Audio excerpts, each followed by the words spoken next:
파란만장한 인생을 보내며 이스라엘 나라를 이 부국 광명의 나라로 이룬 이 다윗은 이제 기력이 쇠진하여 그 자리에서 내려오게 되었습니다. 이제는 그의 왕좌를 그의 아들인 솔로몬에게 이양하고자 합니다.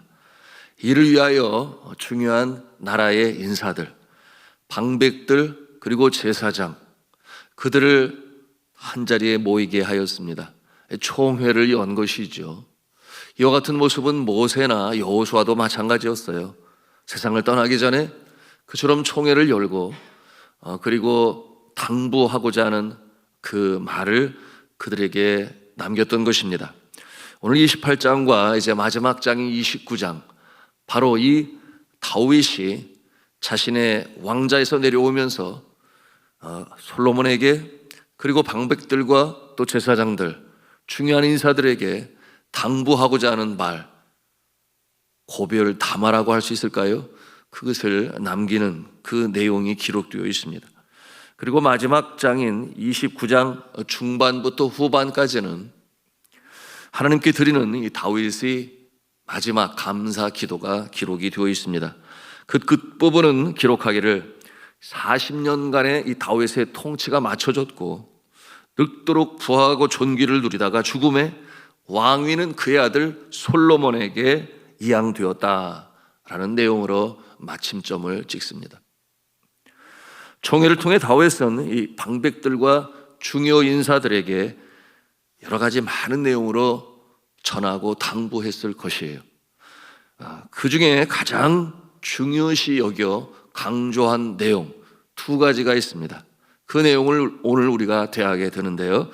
첫째는 하나님의 집이니 성전 건축을 최선을 다해 잘 이루어라 라고 하는 당부의 말씀이요. 둘째는 신하들과 아들 솔로몬에게 명하는 것인데 전심으로 주 여호와 하나님을 경외하라. 그의 말씀을 잘 지켜 행하라. 그리하면 잘 되고 복이 있을 것이다. 이와 같은 내용으로 전한 것이었습니다. 주 안에 사랑하는 성도 여러분, 여러분은 임종시에 여러분의 후손들에게 어떠한 당부의 말씀을 전하고자 하십니까? 여러분 생각해 보셨나요? 물론 생각해 보신 분들도 계실 것입니다. 그런데 생각을 해보니까 이 다윗과 비슷하지 않을까요? 첫째는 사업이나 또는 행하는 사역적인 면에서 꼭 이루기를 바라는 것, 성공적으로 잘 이루어지기를 바라는 그와 같은 간절한 이 기원으로 또한 바람으로 남기지 않을까요? 그런가 하면 두 번째로는 신앙생활 잘해라. 그것이 이 땅에서 잘되고 복받는 길이다. 이와 같은 내용으로 전하지 않을까 그렇게 생각해 보았습니다. 왜냐하면 이 땅에서의 살아가는 동안에 복의 근원이 어디에 있는가? 바로 창조주 되신 하나님 아버지께 있기 때문에 하나님을 의지하고 그를 경외하고 그가 분부한 말씀을 지켜 행하라. 그것이 바로 이 세상을 떠날 때 우리의 모습이 아닐까, 당부하는 내용이 아닐까 그런 생각을 갖습니다. 자, 그러면 이제 다윗의 첫째 부탁인 이 성전 건축, 그 내용과 의미를 함께 묵상하고자 합니다. 여러분, 이 다윗은 그처럼 하나님의 집을 세우기를 소원했죠. 그가 좋은 궁궐에 살고 있는데 정작 하나님의 상징인 언약궤는 하나님의 임재의 상징인 이 성막, 쉽게 말하면 텐트 안에 놓여져 있는 거예요. 그러니 그의 마음이 불편하지요. 나는 이렇게 호래호식을 하는데 정작 하나님의 상징인 언약궤가 출애굽 이후에 그 광야에서 세운 성막, 그 40년 동안 그 모습, 여러분 그 모습으로 다를 바가 없으니 다윗 마음에 그런 생각이 드는 거예요. 이제는 이 하나님의 집을 지어서 그 모습이 좀 더 아름답고 규모 있고 튼튼하게 세워지면 얼마나 좋을까 그런 생각을 이 다윗이 갖는 것입니다. 그런데 하나님께서 그에게 허락을 하셨나요? 오늘 우리가 함께 보는 말씀을 통해서 읽었습니다마는 하나님께서 허락지 아니하세요. 그 내용에 대해서 우리가 읽었는데 우리 다시 한번 보도록 하겠습니다. 우리 2절과 3절 말씀을 같이 읽도록 합니다. 시작. 이에 다윗 왕이 일어서서 이르되 나의 형제들 나의 백성들아 내 말을 들으라. 나는 여호와의 언약궤 곧 우리 하나님의 발판을 봉안할 성전을 건축할 마음이 있어서 건축할 재료를 준비하였으나 하나님이 내게 이르시되 너는 전쟁을 많이 한 사람이라 피를 많이 흘렸으니 내 이름을 위하여 성전을 건축하지 못하리라 하셨느니라. 여러분, 하나님께서 주의 종 나단을 통해 그에게 그와 같은 내용으로 전했을 때 얼마나 이 다윗의 마음이 소원했을까요? 또 한편 허전했을까요? 본인이 전쟁을 하고 싶어서 했나요?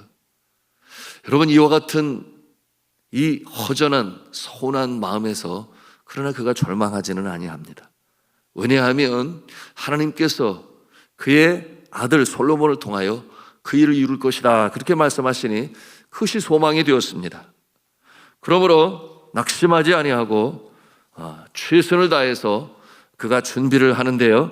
여러분, 이제 그 내용이 6절에 있는 내용이죠. 우리 6절 말씀을 다시 한번 읽도록 합니다. 시작. 내게 이르시기를 내 아들 솔로몬 그가 내 성전을 건축하고 내 여러 뜰을 만들리니 이는 내가 그를 택하여 내 아들로 삼고 나는 그의 아버지가 될 것임이라. 아멘. 자신의 아들 솔로몬을 자신의 아들로 삼으시겠다는, 그러므로 성전을 이루어 가시겠다는 이 하나님의 이 예언적 말씀이 이제 이 세상을 떠나야 하는 이 아버지 왕된 다윗의 마음에 얼마나 힘이 되고 위로가 되었을까요? 그러므로 여전히 기력이 있을 때 최선을 다하여 내가 그 모든 필요한 것들을 준비해 놓으리라. 여러분, 그것이 아비된 다윗의 마음이요, 또한 이스라엘 백성을 사랑하는 이 성군인 다윗 왕의 마음이었던 것입니다. 그러므로 다윗은 이 완공은 보지 못할 것이지만 그러나 최선을 다해서 그 필요한 재료와 그리고 자재를 준비합니다. 심지어는 설계도까지 그려서 아주 구체적인 내용을 이제 아들 솔로몬에게 전하는 다윗의 모습, 그것이 바로 아비된 자의 마음이겠죠. 왕된 모습이겠죠. 우리 11절 12절 내용인데요, 우리 같이 읽도록 하겠습니다. 시작. 다윗이 성전의 복도와 그 집들과 그 곡간과 다락과 골방과 속죄소의 설계도를 그의 아들 솔로몬에게 주고 또 그가 영감으로 받은 모든 것 곧 여호와의 성전의 뜰과 사면의 모든 방과 하나님의 성전 곡간과 성물 곳간의 설계도를 주고. 얼마나 이 다윗이 하나님의 집, 이 성전을 짓고자 했는지 간절히 기도하는 가운데 영감으로 하나님께서 주신 것을 이렇게 설계도로 다 만들어가지고 주는 거예요. 여러분, 하나님께서 그 모습을 보시고 한편으로 얼마나 기뻐하셨을까요? 그렇구나, 다윗, 내가 나를 그처럼 사랑하는구나. 하나님도 아시지 않겠습니까? 그러니 하나님께서 다윗의 후손들에게 이스라엘의 대대손손 그처럼 복을 주시지 아니하겠습니까? 여러분, 이처럼 이 세상을 떠나게 될 때 부모의 마음은 다 비슷할 거예요.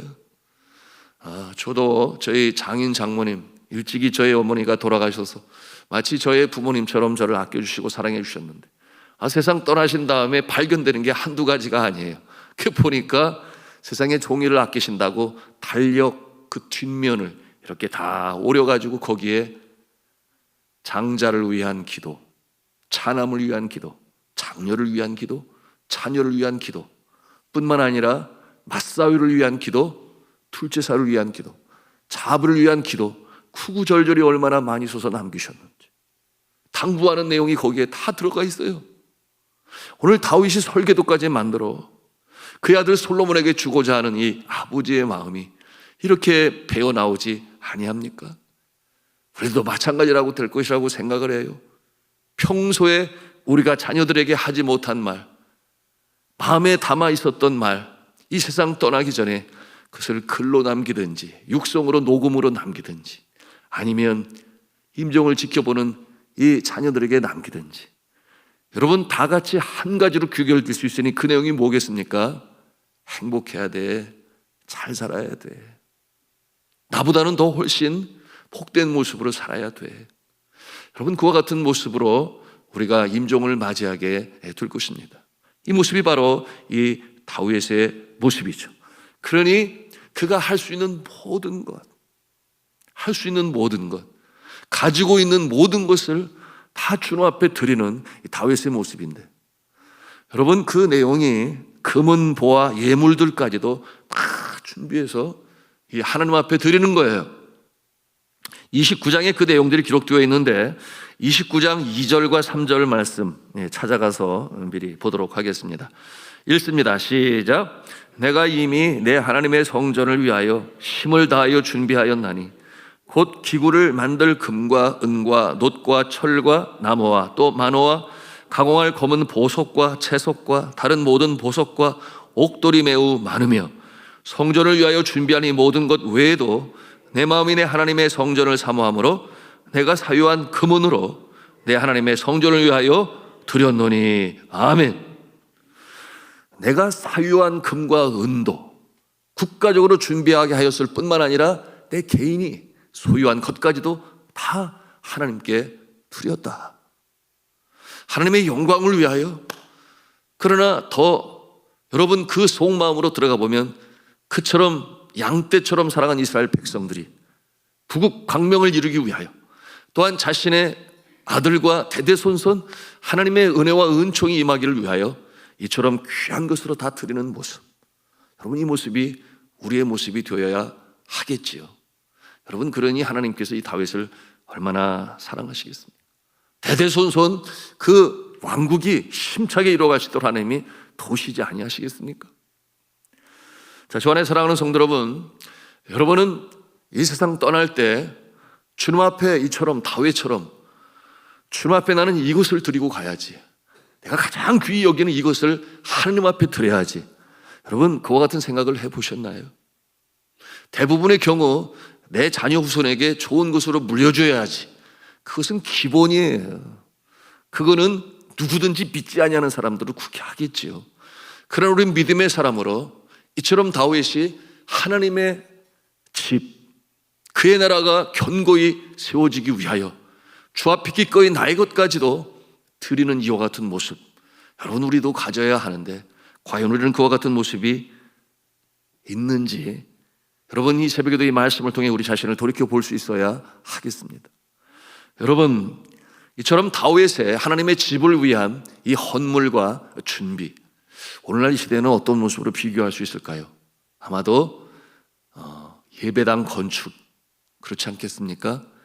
하나님이 말씀하신 만민이 기도하는 집을 아름답게 건축하는 일에 내가 드림이 된다면, 내가 바칠 수 있다면 그것이 감사요 기쁨이요, 그와 같은 모습은 하늘나라의 창고에 저축하는 것이죠.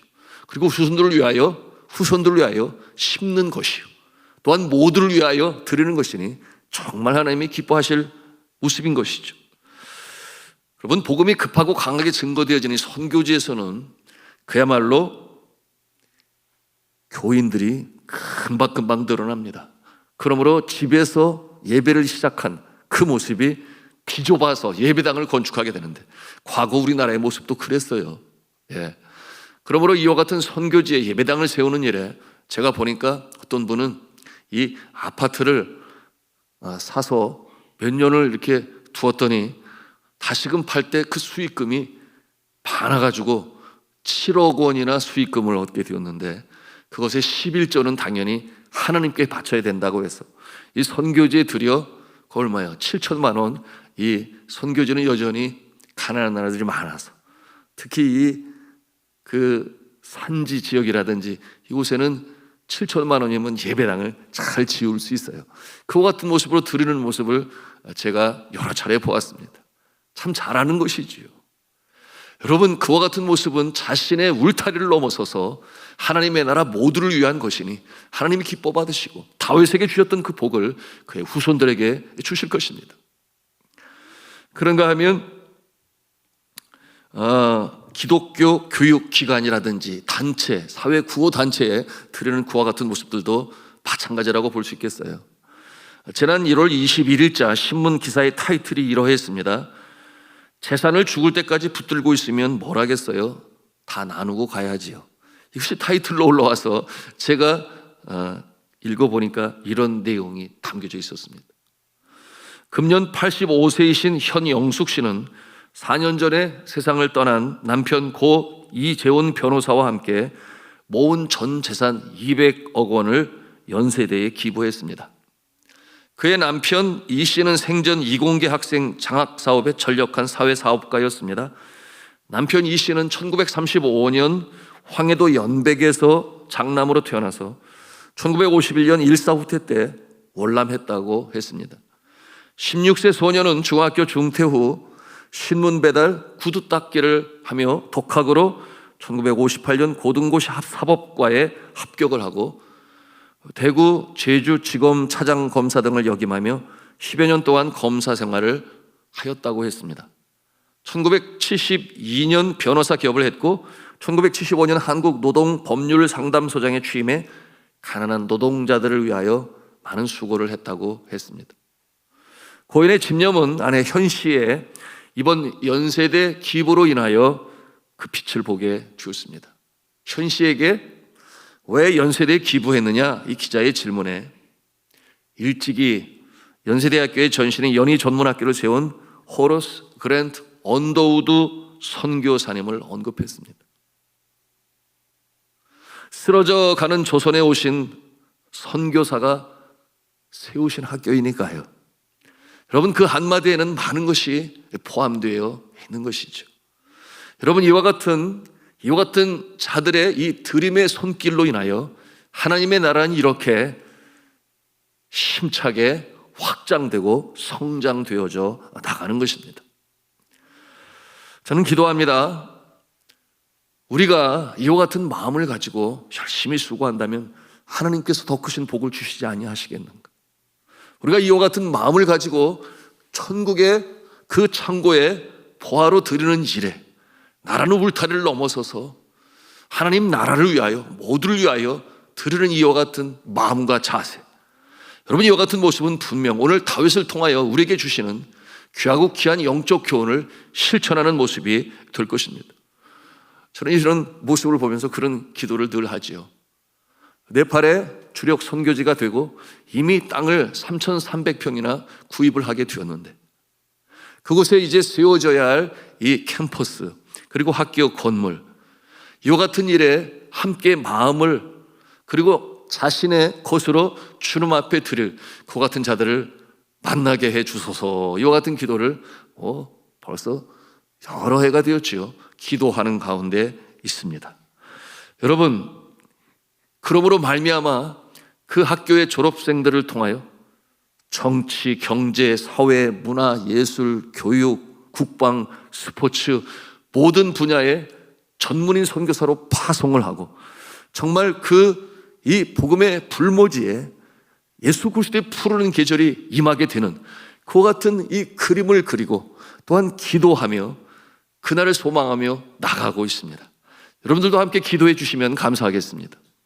여러분, 이 다윗이 그처럼 원하던 성전 건축은 그의 몫은 아니었어요. 그런 완공을 보지 못했습니다. 그럼에도 불구하고 최선을 다해서 모든 자재를 준비함으로 말미암아 이 솔로몬의 때에 이루어진 성전 건축은 그야말로 역사에 귀하게 쓰임을 받아 이스라엘의 영적 센터가 되었고 하나님께서 그 나라를 이루시는 이 통로가 될 수가 있었던 것이었습니다. 자, 두 번째, 임종 전에 다윗이 해야 할 일 뭐라고 그랬어요? 아들 솔로몬과 또 방백들, 이스라엘 백성들에게, 제사장들에게 당부하였던 말씀이었으니 신앙생활 잘해라. 하나님을 전심으로 경외하고 그를 사랑하라. 바로 그런 내용이었죠. 자, 이 아들에게 이 유언으로 남기는 내용, 9절 말씀을 같이 읽도록 하겠습니다. 시작. 내 아들 솔로몬아, 너는 내 아버지의 하나님을 알고 온전한 마음과 기쁜 뜻으로 섬길지어다. 여호와께서는 모든 마음을 감찰하사 모든 의도를 아시나니 네가 만일 그를 찾으면 만날 것이요 만일 네가 그를 버리면 그가 너를 영원히 버리시리라. 먼저는 뭐예요? 하나님을 알아라. 하나님을 잘 알아라. 두 번째는 온전한 마음으로 기쁨으로 섬겨라. 세 번째는 여호와를 찾으라고 그랬어요. 그러므로 이 주께서 찾을 때 만나 주실 것이며, 그러나 내가 만일 버리면 그도 너를 영원히 버리리라. 그렇게 아주 엄중한 어조로 유언으로 당부하는 이 다윗의 말씀이에요. 여러분, 다윗이 이렇게 확신에 차는 어조로 그의 방백들과 이 제사장 레위 사람들과 또한 이 유력한 그 정부 인사들에게 강조하여 말할 수 있었던 것은 그가 체험했기 때문이에요. 그의 평생을 통하여 하나님이 어떠한 분이신가, 살아계신 하나님을 그가 체험했기 때문에 이렇게 강력한 어조로 부탁을 하는 것이죠. 여러분, 그렇지 아니겠습니까? 목동의 시절 그는 아비로부터 사랑받지 못했어요. 그러므로 하나님의 사람 사무엘이 왕의 기름을 불어올 때 여러분, 다윗은 열외였습니다. 형들 대신 가서 너는 양이나 지켜라. 여러분, 거기에 대한 여러 가지 신학자들의 추측설이 있는데 그것은 이방 여인의 아들이었기 때문에 차별을 두었다, 그와 같은 내용도 있습니다. 여하튼 유별나게 그렇게 차별을 했어요. 그럼에도 불구하고 하나님께서는 그를 부르셨잖아요. 그리고 그 머리에 기름을 부으셨잖아요. 그때로부터 주의 영이 함께 하심으로 하나님이 양육하시는 인생이 되지 아니었나요? 그러니 아비의 양들을 칠 때 사망의 음침한 골짜기에서 그 야수들로부터 생명을 지키시고 보호하시는 하나님, 그러므로 사자의 이빨과 곰의 발톱에서 생명을 건지시는 하나님, 그리고 이 골리앗 장수 앞에서 물맷돌 하나로 그를 때려 눕히는 이 놀라운 역사를 이루고, 그리고 이스라엘의 영웅으로 등극하지만 그가 무슨 죄가 있었나요? 10년 동안이나 죄인 아닌 죄인의 모습으로 사울왕의 이 쫓김에서 도망을 치고 피난을 하고, 그럼에도 불구하고 마침내 왕으로 세우시는 이 하나님, 전투를 할 때마다 내가 죽이지 않으면 내가 죽는 그와 같은 사투의 현장에서 여러분, 그를 지키시고 보호하시는 하나님을 경험할 때 그가 경험한 하나님을 그대로 그 이름을 새롭게 지어서 부르지 아니했나요? 그러므로 그 이전에 없었던 주님의 이름이 다윗에 의하여 그 이름을 짓게 되니, 여호와는 나의 반석, 여호와는 나의 바위, 여호와는 나의 뿔, 여호와는 나의 산성, 여호와는 나의 방패, 여호와는 나의 보호하시는 날개. 여러분, 이와 같은 용어들은 하나같이 투박한 용어로 전쟁터에서나 사용할 수 있는 말인데, 여러분, 그것은 어떠한 머리에서 나온 미사여구가 아닌 삶의 현장에서, 그 사투의 현장에서 경험한 하나님의 이름을 부르지 않습니까? 여러분, 이와 같은 모습을 보면서 저는 그런 질문을 제 스스로 하곤 해요. 내가 지어 부를 하나님의 이름은 무엇인가? 그저 성경에 기록되었기 때문에 따라서 부르는 이름이 아니라 나의 삶의 경험의 현장에서 내가 체험한 하나님의 모습은 어떠한 모습이 될 것인가? 여러분은 어떠하십니까?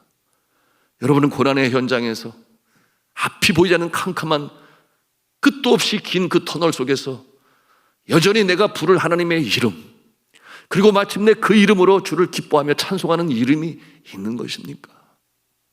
여러분, 이와 같은 경험을 한 이 다윗은 아주 엄중한 어조로 아들 다윗에게, 그리고 방백들과 그리고 이스라엘의 영향력을 미치는 인사들에게 주 여호와의 하나님, 주 여호와 하나님을 경외하라, 전심으로 사랑하고 그를 섬기라, 그러면 잘 될 것이다, 복을 받게 될 것이다. 제 말씀을 맺습니다. 우리는 다 너나 할 것 없이 이 땅에 나그네 인생으로 살다가 그야말로 100년 남짓 전셋방을 살다가 영원한 우리의 본향, 본가인 하늘나라로 가게 될 것이에요. 그때 우리는 어떠한 모습으로 우리의 자녀 후손들에게 남길 것이며 당부할 것이며 또한 하나님께 드릴 것입니까? 여러분, 이와 같은 모습을 미리미리 생각하면서 우리가 행동하고 살아갈 수 있다면 우리의 남은 생애가 더욱더 복될 것이며 하나님께서 대대손손 우리를 지키시고 여러분, 이 땅에 하나님의 나라가 힘차게 이루어가는 일에 우리를 사용하시지 아니하시겠습니까?